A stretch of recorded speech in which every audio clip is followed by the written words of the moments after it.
এটা আমি প্রথম একটা জায়গায় পেয়েছিলাম।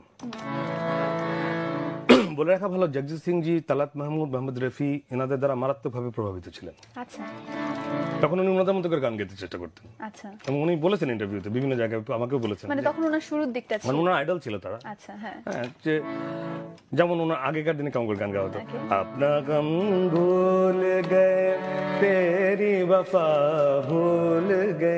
এখন উনি যখন এটা ম্যাচিউর হলেন, अपना गम भूल गए तेरी वफा भूल गए, हम तो है बात मोहब्बत के सिवा भूल गए, अपना गम भूल गए, शुक्र समझो या इसे अपनी मसीहा समझो, तूने वो दर्द दिया है कि दवा भूल गए, हम तो है बात मोहब्बत के सिवा भूल गए, अपना गम भूल गए।